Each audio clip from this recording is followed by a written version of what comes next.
In 1845, two of Britain's proudest ships sailed into the white silence of the Arctic. They carried the hopes of an empire. 129 men, and enough provisions for years. They were never seen again.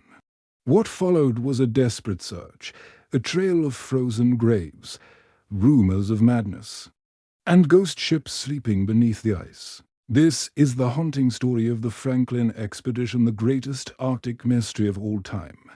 Before the ships ever touched Arctic ice, their commander had already lived a life of adventure. Sir John Franklin, born in 1786, was no stranger to hardship. He fought at Trafalgar under Admiral Nelson, mapped the coasts of Australia, and braved previous Arctic journeys. But Franklin was also known as the man who ate his boots. In an earlier overland expedition in Canada, food ran so scarce that he and his men boiled leather to survive. Some of his companions starved. Others mutinied. Yet Franklin endured. By the 1840s, Franklin was older, heavier, and had a reputation more for stubbornness than brilliance. Some called him a hero. Others whispered he was a relic of the past. But when the Admiralty chose him to lead the grand assault on the Northwest Passage, Franklin seized it as his last chance at glory. The mid-19th century was an era of conquest and maps. Britain ruled the seas, and the Arctic was the empire's final blank space. The Northwest Passage promised a shortcut to Asia, one that could make Britain untouchable in global trade. The Erebus and the Terror were refitted warships, armored with iron, equipped with steam engines, and stocked with nearly 8,000 tins of preserved food, cutting-edge technology for the time. To Victorians, this voyage was not just about discovery. It was about proving the supremacy of British science and determination on May 19, 1845. The ships departed London to cheers and waving flags. Franklin was hailed as a national hero. His wife, Lady Jane Franklin, watched with pride.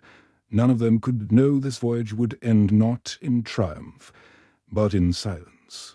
After brief stops in Scotland and Greenland, the expedition vanished into Baffin Bay. A passing whaler spotted them in July to dark silhouettes against drifting ice. That was the last confirmed sighting.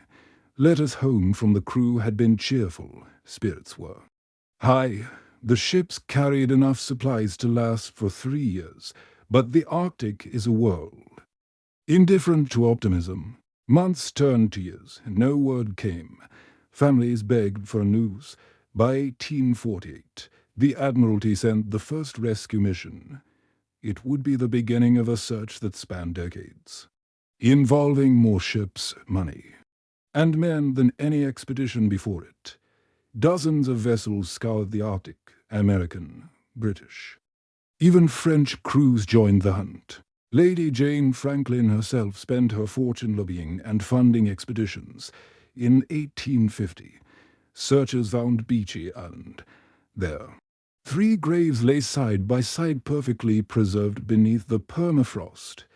They were young sailors: John Torrington, William Brain, and John Hartnell. Their carved headstones told the world the expedition had wintered therein.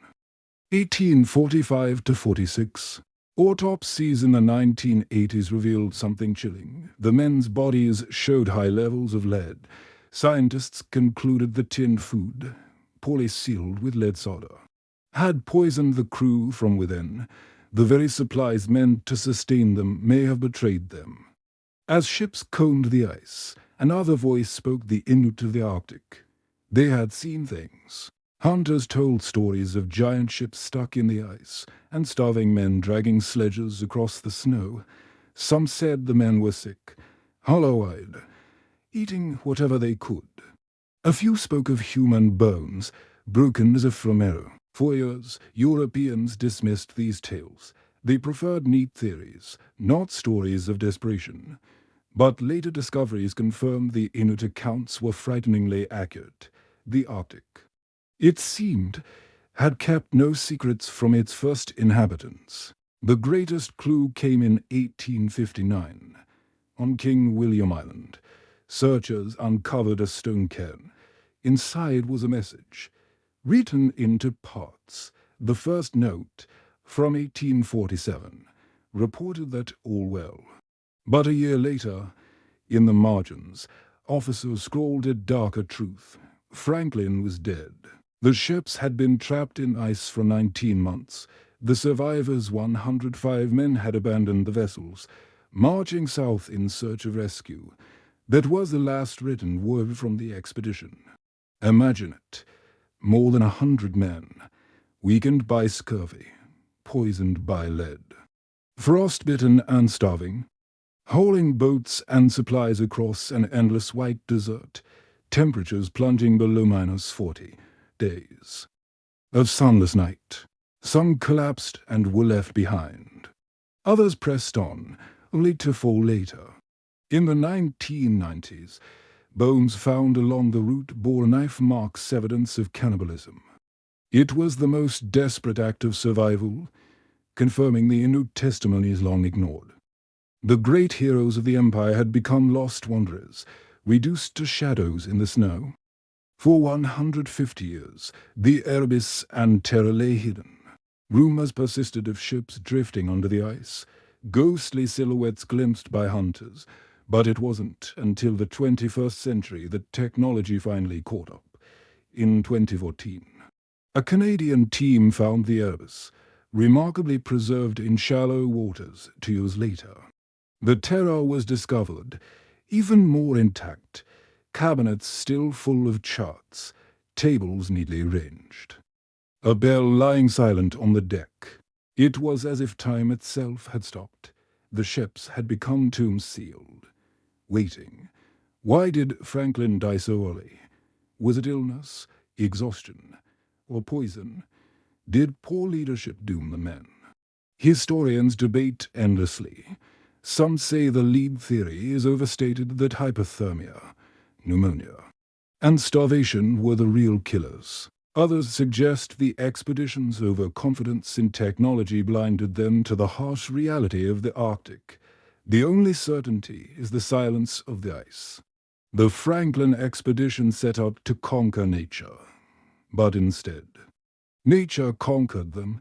Their story is not one of triumph, but of endurance, failure, and mystery. 2 ships now sleep beneath the Arctic waters, their decks waiting in silence, their secrets locked in ice, every artifact found, every frozen grave uncovered. Whispers the same truth. The Arctic does not yield its mysteries easily, and some, perhaps. It never will. The Franklin expedition began as a voyage to chart a passage. Instead, it became a passage itself, from hope to tragedy, from life into legend. Their ghost ships remain a reminder that ambition has a cost, and the polar night remembers everything.